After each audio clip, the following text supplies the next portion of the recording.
Primera de Corintios, capítulo 10, versículo 1. Porque no quiero, hermanos, que ignoréis que nuestros padres todos estuvieron bajo la nube y todos pasaron el mar.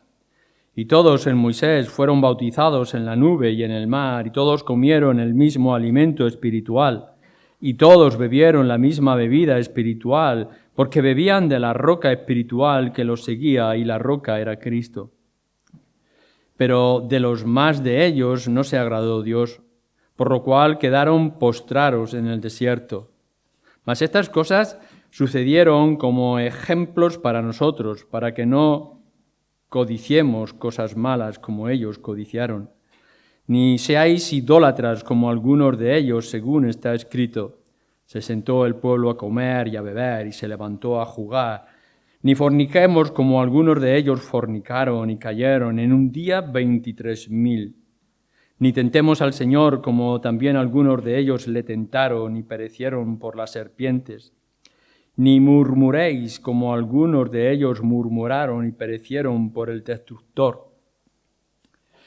Y estas cosas les acontecieron como ejemplo y están escritas para amonestarnos a nosotros, a quienes han alcanzado los fines de los siglos.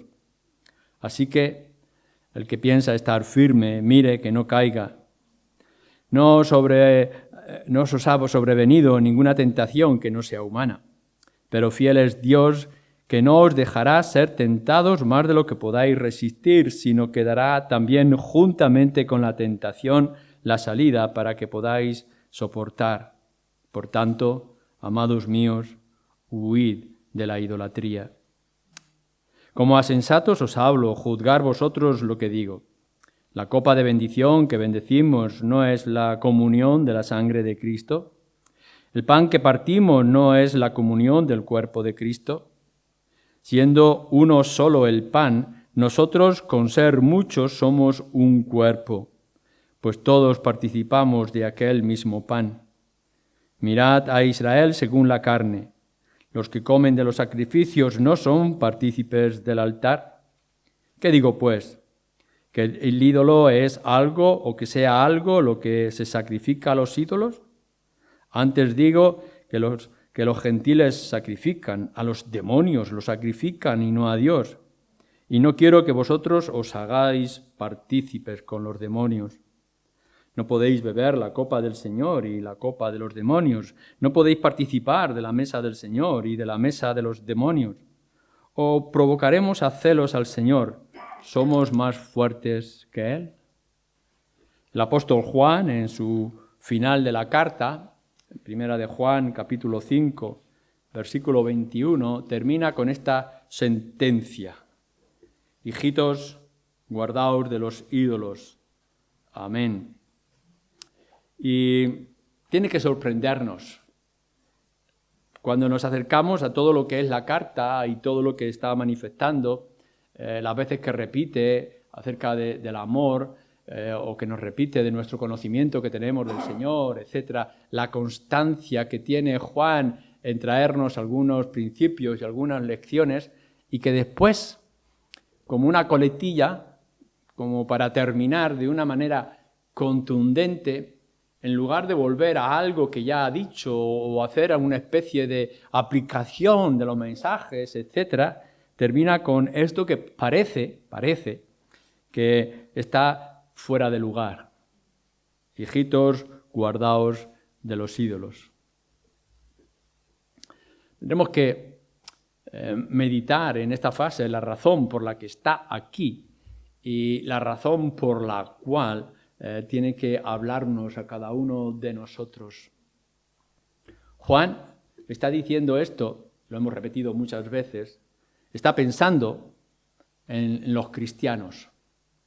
Fijaros bien que no es una petición ni es un mandato, una exhortación al mundo que le está diciendo al mundo, cuidado que estáis en la idolatría.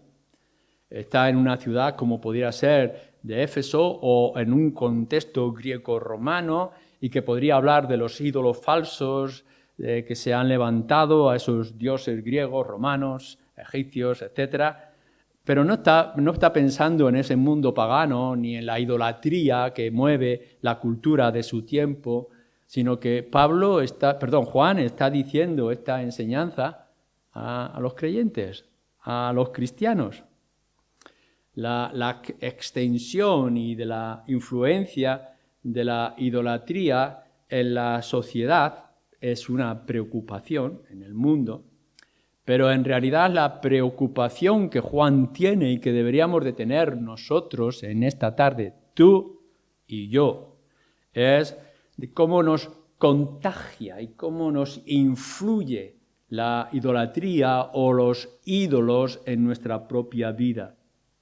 Podemos imaginarnos la Iglesia, los creyentes, cristianos en su vida normal y diaria, negocios, familia, mercado, etc., y que Juan les tenga que decir, guardaos de la idolatría. Mirad que es importante que recordéis que Dios es amor, que tenéis relación con Cristo, que ya esto o aquello, etc. Pero antes de terminar, guardaos de la idolatría. Por tanto, lo que nos está mostrando es que es un asunto serio para los creyentes. Y pudiéramos pensar, bueno, no nos imaginamos a los cristianos en el tiempo de Juan, incluso en nuestro tiempo, hoy en día, que los cristianos nos inclinemos ante la diosa Venus, o que busquemos a tal otro Dios para nuestra bendición. Los cristianos están muy lejos de ese paganismo y politeísmo. Bueno, Juan le está diciendo a los cristianos, cuidado con la idolatría, con los ídolos. Y entonces, cuando leemos, por ejemplo, la carta del apóstol Pablo a los Corintios, en este capítulo 10, que está trayendo acerca del pan y del vino y de la comunión, les está advirtiendo a los creyentes en otra ciudad, Corinto, y les está diciendo, cuidado porque cuando os acercáis a la mesa del Señor, estáis trayendo también, algunos de vosotros, esa comunión que tenéis con el paganismo. Y sabéis que todo lo que se sacrifica a un ídolo, aun cuando el ídolo no es nada, lo estáis haciendo a los demonios que están detrás de ello. Y por tanto, creyentes que venían a la comunión a participar del pan y del vino, de la fiesta ágape que tenían los creyentes, a la misma vez estaban contagiados con la idolatría, con los ídolos.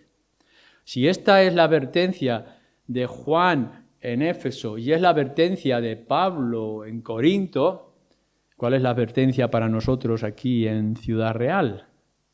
Y entonces, cuando yo os digo a vosotros, jóvenes, mayores, que tenéis mucha vida cristiana o que estáis comenzando, cuidado, guardaos de los ídolos. Podréis estar pensando en un principio, bueno, Luis, estamos lejos de ello, ya hemos conocido a Cristo como el Salvador y sabemos que hay un solo Dios y que ese Dios es el Dios de la Escritura y conocemos al Dios Trino, ya, pero aún así, guardaos de los ídolos, porque es algo que está patente y está a nuestro alrededor. Así que es una advertencia importante, grave, necesaria para nosotros hoy, en 2023.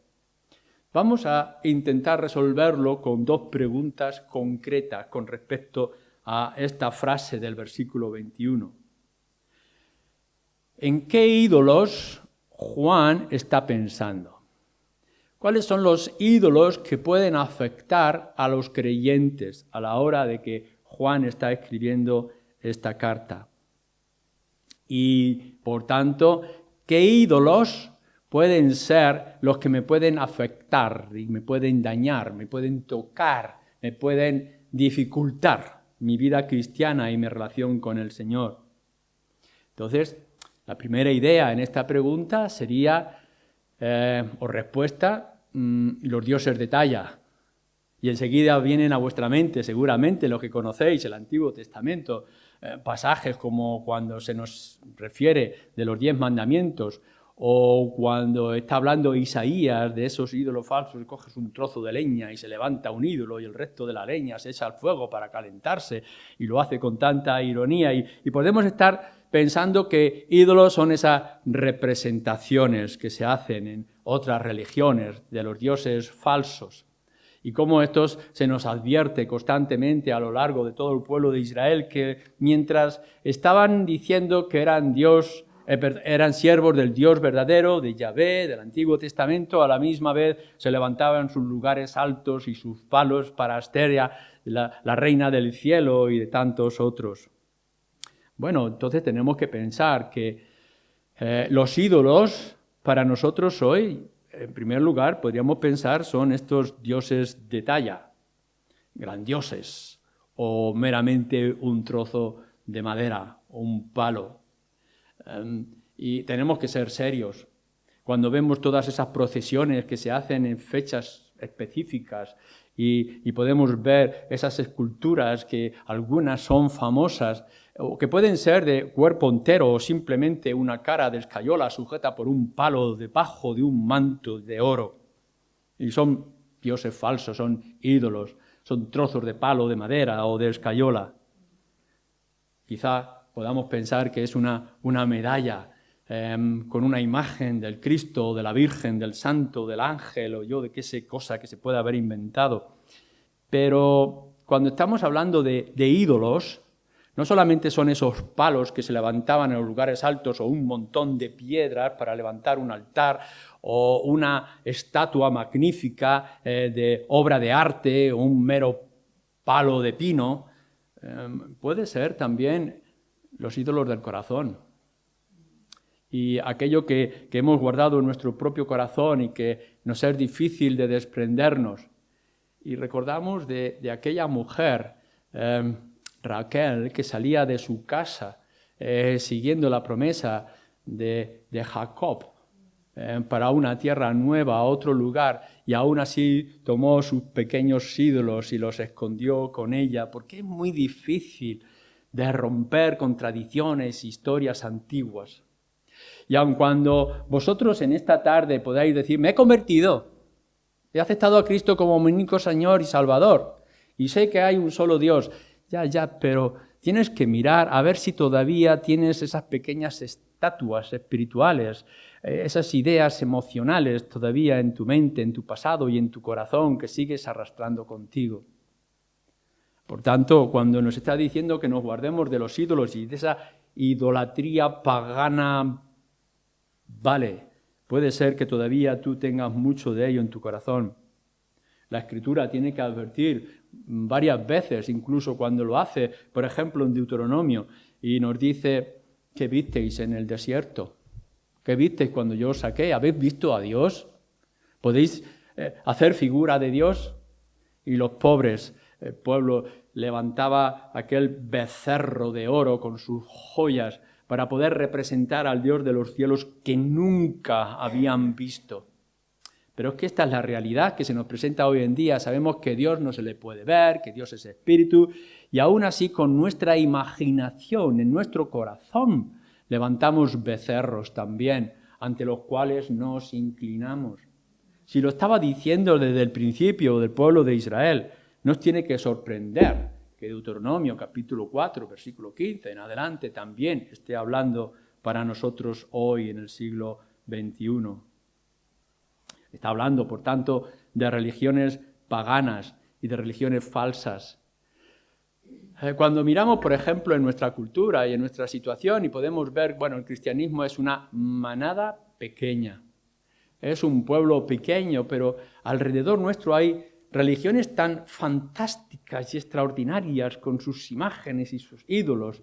Y podemos ver en la Meca cuando se acercan multitudes, miles, millones de personas rodeando una piedra que ha venido del espacio. O podemos ver otros lugares de peregrinación donde han levantado sus budas y sus ídolos y las multitudes que se inclinan y las velas que se levantan y toda aquella idolatría. Y nosotros pensamos, ¿estarán ellos equivocados o estaremos nosotros equivocados? En el tiempo de Juan era Egipto con sus dioses que se habían levantado y eran los griegos y eran los romanos con sus imágenes y sus dioses. Y aquellos que no adoraban a toda aquella cantidad de dioses y religiones es que simplemente no creían en Dios, les decían. Creer un solo Dios era como no creer en Dios. Y hoy en día nosotros los creyentes, que adoramos a un Dios que se ha hecho hombre y ha muerto en una cruz para morir por los pecados y que ha resucitado y ha subido a los cielos y que se nos tiene prohibido que le representemos, que no tenemos imagen alguna y que no se nos permite ningún tipo de inclinación y adoración a ninguna de esas imágenes.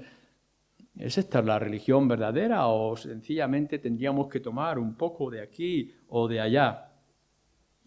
¿Cuántas veces los creyentes, llamados cristianos, los creyentes, se han acercado a mirar el horóscopo? ¿Cuántas veces han mirado los pozos del café o han preguntado a algunos adivinos acerca de su futuro?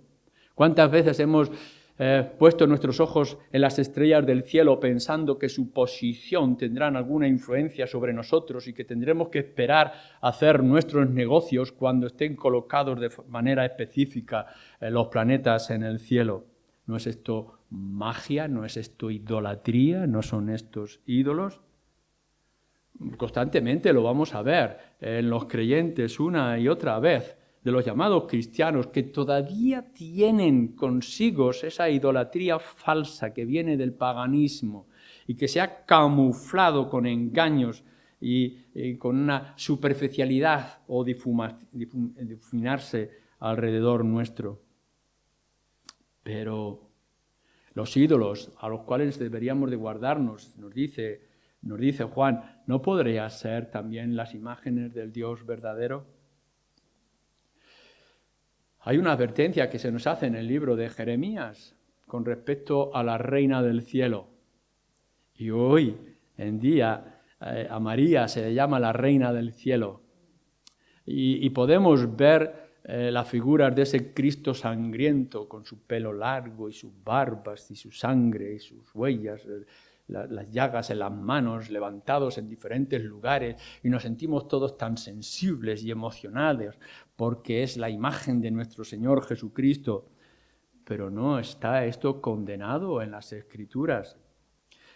Y aun cuando pensamos que estamos haciendo la imagen del Dios y cuando nos puedan decir, bueno, no adoramos a la imagen, sino al Dios verdadero que está detrás de la imagen, no adoramos a esta imagen de María, sino a María que está detrás de ella.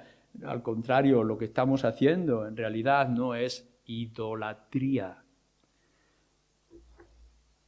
En cierta ocasión, en el Antiguo Testamento se nos dice, en el segundo libro de los Reyes, que en una de las reformas que se tuvieron que hacer, tuvieron que quitar la serpiente de bronce, porque la gente se estaba inclinando ante ella. ¿Recordáis la serpiente de bronce? El Señor ha tenido misericordia, porque el pueblo de Israel, cuando estaba en el desierto, se ha apartado, se ha endurecido, y por tanto Dios le va a castigar, pero le va a dar una opción, le va a dar una oportunidad.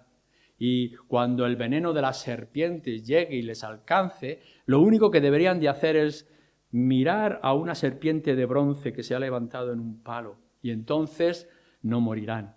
Así que podremos ver a aquellos judíos, aquellos israelitas escapando en el desierto, muriendo en masa, que antes muchos de ellos empezaron a mirar a aquella serpiente y entonces vivían. Es un gran milagro, es una gran señal. Incluso aquella serpiente de bronce estaba indicando algo acerca de nuestro Señor Jesucristo. El problema fue que aquella memoria, aquel recuerdo sublime fue guardado. Y en cierto lugar de Israel, allí estaba la serpiente de bronce para recordar los grandes pasados donde Dios trajo gran bendición. Pero eso era idolatría. No es en sí que hubiera ningún tipo de poder en la serpiente de bronce, sino en la misericordia de Dios y en la posibilidad de que miráramos con fe a la misericordia de Dios. ¿Cuántos de nosotros levantamos nuestros ídolos incluso del Dios verdadero? Imaginar con nuestro espíritu y coger el objeto que representa a nuestro Dios y hacerlo un ídolo. Y lo podemos hacer con algo que está en nuestra mente y podemos imaginar, o lo podemos hacer incluso con nuestra teología y nuestras doctrinas. Y en lugar de que nos lleve al Dios verdadero, nos lleva a un libro, nos lleva a una idea, nos lleva a un pensamiento. No no nos permite ir al Dios, sino que nos quedamos en la imagen de bronce que hemos levantado en nuestra mente y en nuestro corazón. Así que los ídolos para los cristianos no simplemente es el contagio que hay del mundo que podemos tomar con nosotros o de aquello que arrastramos del pasado o aquella idea que pueda representar en nuestra imaginación a Dios. La Escritura en el Nuevo Testamento habla todavía con más crudeza con respecto a estos ídolos. Fijaros lo que nos dice Pablo en la carta a los Efesios, capítulo 5, y que va a repetir después también en Colosenses.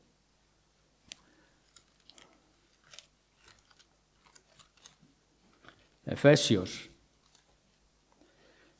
5:5. Porque sabéis esto, que ningún fornicario o inmundo o avaro, que es idólatra, tiene herencia en el reino de Dios. Nadie os engañe con palabras vanas y vacías. En Colosenses capítulo 3, versículo 5, la avaricia, que es idolatría. El avaro, que es idólatra. La avaricia, que es idolatría. En otras palabras, ¿acaso no hemos sido tentados a levantar nuestro ídolo por amor al dinero? Y que hemos pensado que lo que nos va a librar, lo que nos va a ayudar, lo que va a llenar nuestro camino es el dinero en lugar del dador del dinero, que es nuestro Dios. No está diciendo en ningún lugar de las Escrituras que el dinero sea malo. Es una necesidad comercial que se ha extendido en nuestra sociedad. Pero nos dice aquí que la avaricia o la codicia es idolatría. Porque nuestro Señor Jesucristo lo advirtió en varias ocasiones. No podéis servir o no podéis amar, dependiendo de la versión del Evangelio, a dos señores. No podéis servir al Dios de los cielos, al Dios de la Escritura y al Dios dinero. No podéis amar al Dios de la verdad, al Dios de nuestro Señor Jesucristo y a Mamón, el Dios del dinero o de la riqueza. ¿Y acaso los creyentes, los cristianos, no estamos en ese peligro? En la posibilidad de confiar, descansar, poner nuestra fe, buscar el apoyo de nuestra economía, de nuestro bolsillo, de nuestra cuenta, en lugar del Dios poderoso que es el que produce la riqueza en la tierra. Por tanto, nos tiene que señalar Pablo varias veces, y lo podemos ver con claridad a lo largo de todas las Escrituras, como el Evangelio, que el dinero, la riqueza, se puede convertir en un ídolo. Mirar varias culturas llamadas cristianas, no digo cristianos, sino culturas llamadas cristianas hoy en día en Occidente, donde dicen hablar del Dios de las Escrituras y en cambio lo que están mostrando es su propio Dios de las riquezas, el poder del dinero. ¿Y cuántas veces iglesias piensan que están haciendo algo extraordinario y especial como obra del Espíritu y en lugar de ser obra del Espíritu es de su Dios la riqueza? ¿No deberíamos de estar advertidos nosotros mismos que en nuestra casa podemos haber levantado en algún rincón, en nuestro cajón de la economía, nuestro pequeño ídolo, y pensar que nuestra vida va a ser fácil porque tenemos nuestra cuenta bancaria, en lugar de ir al otro lugar, que es el que me mueve a la adoración, la Escritura, para acercarme a Dios y confiar en Él? Por tanto, la avaricia, la dependencia del dinero es un ídolo que ha entrado en el corazón de los creyentes y de la iglesia en muchos lugares. ¿Cuánto tiempo, cuánto esfuerzo, cuánta preocupación dedicas a tus cuentas bancarias, a tu situación económica? Y después pregúntate cuánto tiempo, esfuerzo y preocupación dedicas a tu relación y dependencia del Señor. ¿Qué es lo que te va a facilitar la vida hoy y en el día de mañana?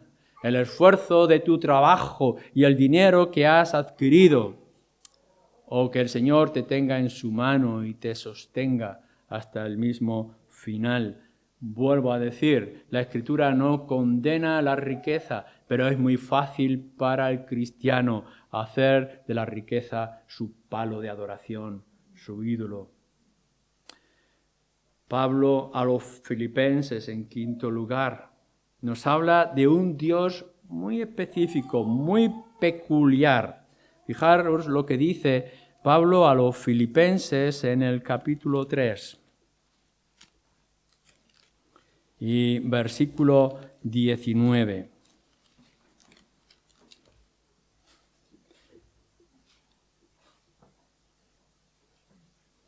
El fin de los cuales, dice, será perdición, y advierte, cuyo Dios es el vientre, cuya gloria es su vergüenza, que solo piensan en lo terrenal. En Romanos capítulo 16 habla de una manera parecida, cuyo Dios es el vientre. Bueno, se ha intentado explicar qué Dios es este del vientre. No es el ombligo, no es que te mires en el espejo, tu propio vientre. ¿Puede estar hablando de la gula? ¿Puede estar hablando del placer? ¿De la satisfacción personal? ¿Del hedonismo? ¿Qué es lo que te hace feliz? ¿Qué es lo que buscas? ¿En dónde descansas? ¿Qué es lo que crees que necesitas para ser feliz? Comida, abrigo, estabilidad, disfrute, unas vacaciones, un buen retiro. La felicidad o la satisfacción que estás buscando, de la cual dependes y actúas para poder conseguir ese placer, ese disfrute, ¿está en tu vientre? ¿O está en el Señor y está en la cruz y en la obra de Cristo en nuestras vidas? No puede ser que estemos buscando descansar demasiado en nosotros mismos y en nuestros placeres, en una buena comida, en unos buenos descansos, un buen retiro, jubilación, en lugar de dedicarnos a trabajar, a servir y a honrar y que esa sea nuestra felicidad. A lo mejor estás haciendo de tu vientre un ídolo. Ezequiel, el profeta, añade además de esto en el capítulo 14, versículo 3 en adelante, los ídolos del corazón. Para ser un idólatra, es decir, inclinarse ante los ídolos falsos o ídolos que imaginemos, no se necesita una imagen, no necesitamos un objeto, no necesitamos ni siquiera una idea. Podemos hacer de un deseo, de un sentimiento, un ídolo. Quizá desear tener una posición social, creerte algo, pensar que tu posición, tus circunstancias, juventud, salud, capacidad mental, etc., algo que esté en tu corazón y que lo sustituya por la gloria del Señor. Estos son los ídolos del corazón. El profeta Ezequiel no solamente estaba condenando a aquellos que se dejaban llevar por los dioses de otras naciones, sino por aquellos que tenían sus propios dioses en su corazón. ¿No será esto una posibilidad para ti? Cuando llegues a casa, tendrás que mirar tu propio corazón, porque a lo mejor en el corazón hay un altar, hay una especie de ídolo que te has levantado y crees que algo que tienes, algo que eres o algo que haces te hace especial, sentimientos y emociones. Pero si esto no es suficiente, en séptimo lugar, tendremos que decir, como hace Pablo a los Gálatas en el capítulo 4, versículo 8, que está citando también a Jeremías, todo lo que no es Dios es idolatría. Es decir, toda aquella cosa, toda aquella persona, toda aquella idea, todo aquel sentimiento que sustituya al Dios verdadero, al Dios de las Escrituras, al Dios de nuestro Padre, Señor Jesucristo, es idolatría. Es decir, que cualquier cosa que tú sientas, que tú experimentes, que tú hagas, que tú te creas, que ponga a Dios en segundo lugar, es idolatría, es un ídolo. Por tanto, tendrás que investigar, porque los creyentes podemos dejarnos llevar por mucha de esa falsedad. Tu propio ego, por ejemplo, tu propia formación, tu intelectualidad, pero eso que tienes en tu corazón o cualquier otra cosa donde puedas estar confiando. ¿Hay algo? Pregunto ahora. ¿Hay algo en tu vida ahora, en este instante, que te aleje de Dios? Si hay algo que te aleja de Dios, eso es tu ídolo. ¿Hay algo que te haga confiar en ello, tu esfuerzo, tu trabajo, tu familia, tus amigos, tu situación, que te separa de confiar en la obra de Dios, en el Señor Jesucristo? Eso es idolatría. Todo aquello nos dice que no es Dios, que no es de Dios, es falso y es engañador. Entonces, ahora tendremos que resolver la segunda cuestión. ¿Qué quiere decir Juan a los creyentes cuando dice que deben de guardarse de los ídolos? ¿Qué significa esto de guardarse? ¿Cómo se hace? Porque lo que nos está mostrando, lo que nos está diciendo en estos pasajes que hemos ido viendo en el Nuevo Testamento y también en el Antiguo Testamento, igual que la nación de Israel está rodeada de dioses falsos, de ídolos que se han levantado y lo fácil que es contagiarse por ellos y dejarse llevar y querer ser igual al resto de las naciones, le pasa a la Iglesia hoy. Y estamos en una situación de idolatría a nuestro alrededor. ¿Cómo nos podemos guardar de ellos? Mirar que no estamos en una ciudad cristiana, no estamos en un ambiente cristiano, no estamos en una cultura cristiana, estamos en una cultura pagana, idólatra, en la manera en que lo podamos ver, y por tanto la realidad de este problema está ahí cada vez que sales a la calle, cada vez que enfrentas una situación cual sea dentro de tus propias situaciones sentimentales, emocionales o del trabajo o de la enfermedad, etcétera, vas a tener que confrontar la idolatría. Y Juan nos lo quiere decir: guardaos porque está ahí. Guardaos porque la idolatría, los ídolos están ahí. Y no pienses que por ser tú el creyente estás protegido. Va a ser muy fácil, si no te guardas, de contagiarte de la idolatría y de los ídolos. Los ídolos están ahí sí o sí. Y por tanto, tendrás que tratar con ellos. ¿Qué significa para que un creyente como tú y como yo en esta tarde nos guardemos de todos esos ídolos que nos trae el mundo o que produce nuestro propio corazón? Bueno, lo primero que nos dice claramente es, por supuesto, que no hagas nada tu Dios que no sea el Dios de las Escrituras. No puede haber nada en ningún tipo de altar o de lugar alto que tú te levantes en tu casa o en tu vida, en tu corazón, en tus pensamientos, que no sea el Dios de verdad, el Dios Yahvé, el Dios de nuestro Señor Jesucristo. No hay otro, y fuera de mí no hay quien salve, yo no daré mi gloria a nadie, solamente es mía. Por tanto, si hay algo que no sea el Señor Jesucristo, que dignamente es el que representa al Padre, si no está Cristo, por supuesto, en todo lo que tú haces, en todo lo que tú dices, en todo lo que tú sientes, en todo lo que te mueve, está dando lugar a la idolatría. Por tanto, lo primero que te está diciendo de guardarte es que vigiles, que no hagas nada, un Dios que sustituya o se ponga paralelo al Dios verdadero. Déjame que vaya un poco más, porque hay una gran confusión en esto. En segundo lugar, los 10 mandamientos nos dicen que no te hagas nada, ninguna imagen que está en los cielos. ¿Recordáis? Éxodo 20, Deuteronomio 5, cuando está hablando de la ley. Pero nos dice además, y no te inclinarás a ellas.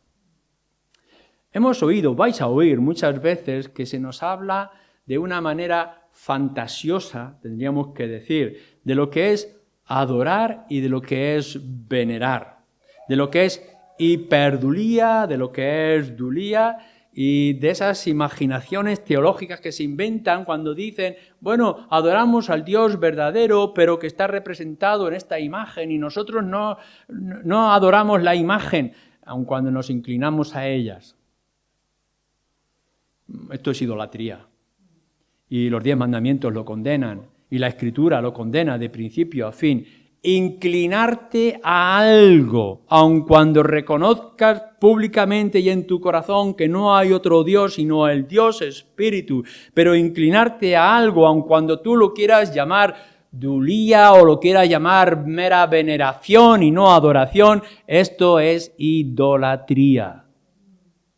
Toda adoración, toda y única adoración tiene que ir delante de Dios. Es o Dios o nada. Y podrás cambiar el lenguaje y la imagen y podrás llegar a decir, tengo marcada aquí mi pasión por tal cosa. Y si esa pasión te enfría o te separa de Dios, tienes que huir de ella. No es simplemente que te hagas un ídolo y consideres que ese ídolo tiene poder y fuerza para hacer algo. Lo que está diciendo es que no te inclines y que no le muestres ningún tipo de veneración y respeto. Porque Pablo dice, aun cuando un ídolo es nada, hay que moverlo porque no se puede mover. No puede respirar, no puede hablar, no puede sentir, no te puede oír, es un palo. Pero detrás de ese ídolo están los demonios y no puede haber mezcla. Por tanto, cualquier inclinación, sea como sea que tú la quieras representar, está haciendo daño a tu relación, tu infidelidad con respecto al Señor. Por tanto, busca no dejarte engañar por ningún tipo de dependencia, de veneración superficial, aun cuando tú lo quieras llamar así. No tengas nada que puedas añadir o que puedas traer a tu salvación, cuando toda la salvación tuya, la de tu alma, está completamente puesta en las manos del Señor Jesucristo. No hay nada que podamos hacer, no hay nada que podamos decir para añadir o completar la obra de Cristo en la cruz. Es Él y solamente Él. No puedes traer ningún tipo de añadido a la obra de Cristo. No puedes traer ningún tipo de bendición a tu alma que no venga de la gracia de nuestro Dios. Para los beneficios de tu alma y la seguridad de tu salvación, solamente puedes descansar y depender de lo que Dios te da. Y levantar algo que tú te puedas hacer, que tú puedas añadir, que tú creas que puedes complementar. Estás añadiendo algo a la obra y a la alabanza, a la gloria de nuestro Dios. Por tanto, huye de todo esfuerzo humano. Huye, guárdate de creerte algo, creer que puedes hacer algo, de cualquier tipo de estrategia para tu propia vida o para todos los demás. ¿Es que crees que tu conocimiento, tu don, tu habilidad y tu capacidad puede conquistar el corazón de los hombres? ¿Te has creído que el que Dios te haya dado algo te ha hecho poderoso para salvar? ¿A quién? Cuando la salvación depende totalmente del Señor, no hay estrategia para la evangelización. No hay algo que sustituya la obra del Espíritu. Todo está en sus manos. Por tanto, huye de tu experiencia, de tus convicciones, de tus habilidades, de los dones o talentos, aun cuando venga del Señor. Cuán fácil es que confundamos lo que Dios hace en nuestras vidas y lo que Dios nos da y coger el don, como hemos dicho antes, y convertirlo en nuestro Dios, creyendo que eso es lo que nos va a sostener y nos va a guiar. Guárdate de todo aquello que pueda producir tu corazón y busca todo aquello que produzca la obra del Espíritu. Caminar en el Espíritu y no en tus propias borracheras de orgullo o vanidad. Hemos leído en 1 Corintios capítulo 10, en el versículo 14, huid de la idolatría. Por tanto, guardarnos no es simplemente apartar todo aquello, protegernos de todo aquello que pueda enfriar nuestra relación con el Señor, sino que si es necesario, huyamos. Mirar, con el diablo no se puede negociar y con el mal no podemos tratar. No podemos jugar con el cocodrilo, no podemos jugar con el lobo, con el león rugiente. No hay negocio que podamos hacer con el maligno en ninguna manera. Huye del diablo y por tanto huye de la idolatría. No puedes congeniar con ningún ídolo. No puedes ofender al Señor. No puedes hacer manitas con otro que no sea con tu Señor, porque eso se llama infidelidad espiritual. Eso es idolatría. No añadas nada, no pienses que puedes agradar al Señor cuando tienes a otro Señor al que sirves, aun cuando sea de una manera más subliminal o superficial. No se puede tratar con los ídolos. Hay que huir de la idolatría. No podemos hacer ningún tipo de sincretismo y de mezcla. Uno de los graves problemas que tenía el pueblo de Israel es que decía, y podéis leer, por ejemplo, en el libro de Nehemías o en el segundo de Crónicas, al final, con respecto a Samaria, que había sido invadida y después volvieron algunos de ellos, que tenían al Dios de verdad, tenían a Yahvé, pero servían a otros dioses. Entonces decían, sí, con su mente y su corazón tienen, pero además también tienen a estos otros dioses.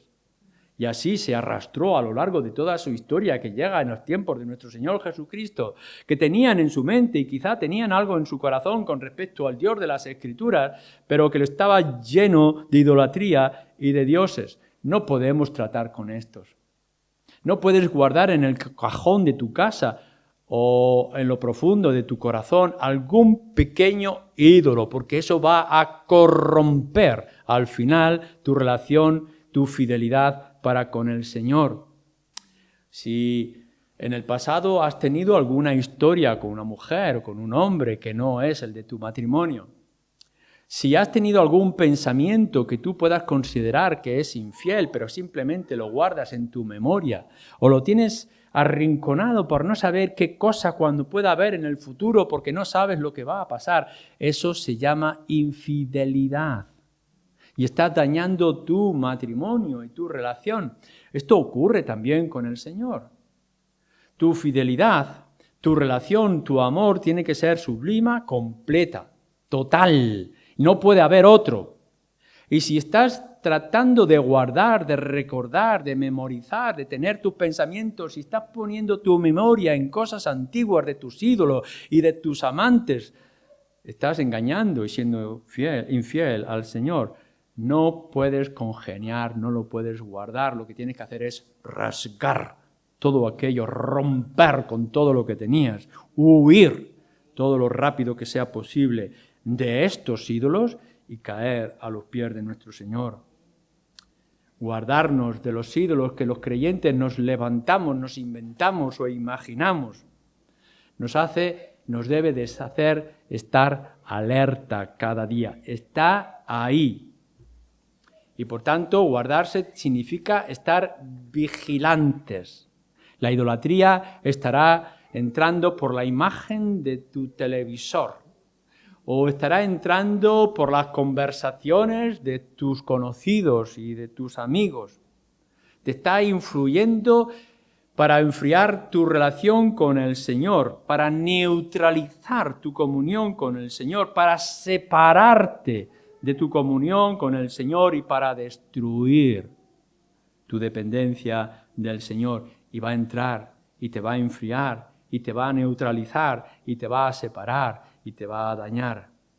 Y eso está cada día con sus diferentes formas. Joven necio, dice el libro de Proverbios, no te descuides, porque la mujer adúltera tiene sus perfumes y sus colores y saldrá a las esquinas de las calles para seducirte. Está hablando de la sabiduría de nuestro Señor Jesucristo. Y está hablando de la astucia del maligno para poder seducirnos.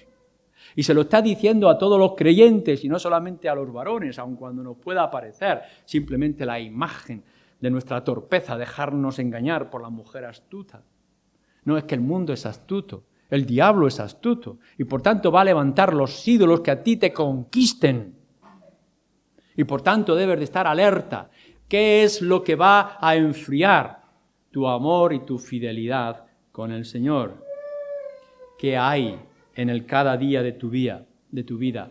¿Qué es lo que te puede desviar en el tiempo, en el esfuerzo o en el dinero de tu servicio al Señor?